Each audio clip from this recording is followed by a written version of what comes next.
नमस्कार मित्रांनो, समर्थ लेखणीमध्ये आपल्या सगळ्यांचे स्वागत। मी हेमंत कुमार केळकर। मित्रांनो, सुंदर असं मनमोहक गणपतीचं दर्शन आम्ही आपल्याला देत आहोत। मित्रांनो, हा गणपती जो आपण स्क्रीनवर बघत आहात हा साप्ताहिक जोमदार आणि समर्थ लेखणीच्या संपादिका सौ संध्या केळकर यांच्या घरामधला आहे। मित्रांनो, सुंदर आणि मनमोहक अशी आकर्षित मूर्ती सोबतच एकदम साध्या पद्धतीमध्ये केलेलं गणपतीचं डेकोरेशन म्हणजे आरास। आता नुकतीच संध्याकाळी पूजा झाल्यामुळे गणपतीच्या समोर धूप दीप हा लावलेला दिसत आहे आणि मनमोहक आणि सुंदर असं वातावरण आपण बघत आहात। मित्रांनो, आता आम्ही जो दुसरा व्हिडिओ दाखवत आहोत हा व्हिडिओ आहे करमाळा शहरामधील, म्हणजे जे सोलापूर जिल्ह्यातील करमाळा शहर आहे त्या करमाळा शहरामधील एका गृहस्थांच्या घरी बसवलेला हा गणपती आहे। बघा, याच्यातही सुंदर आणि साध्या पद्धतीतलं डेकोरेशन केलेलं आहे। या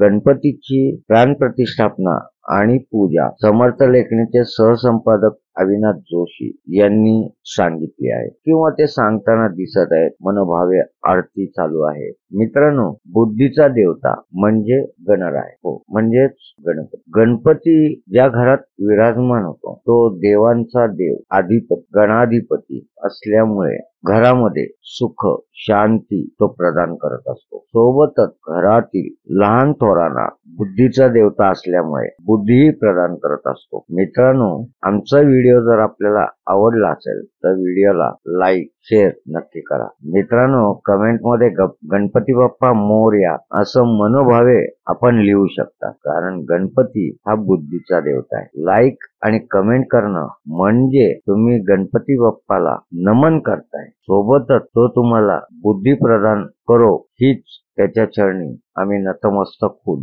प्रार्थना करतो। मित्रांनो, शांतपणे आपण मनोभावे आणि शांतपणे गणपती बाप्पाचे दर्शन घेऊ आणि हात जोडून उभं राहायचं। सुमुखाचे कदंताच्या कपिलो, देवाचं नाव घ्यायचं। सुमुखाचे कदंताच्या कपिलो गजकर्णकाः लंबोदरश्च विकट विघ्ननाशो गणाधिपाधूम्रवेतो गणाध्यक्षो बालचन्द्रो गजाननः द्वादशन्तानि नामानि यः पठे चरण्यादपि विद्यारम्भे व्याहन्ता प्रवेशे निर्गमे तथा संग्रामे सङ्कटे चैव विघ्नतस्य न जायते शुक्लं वरन्दरं देवं सचिवर्णं ततोपजं प्रसन्नवर्णं जयेत् सर्वविघ्नोपशान्तये। निराभो दीपरज्योतिर्नमो दीपानन्त्रे दीपं दर्शयामि। गणपती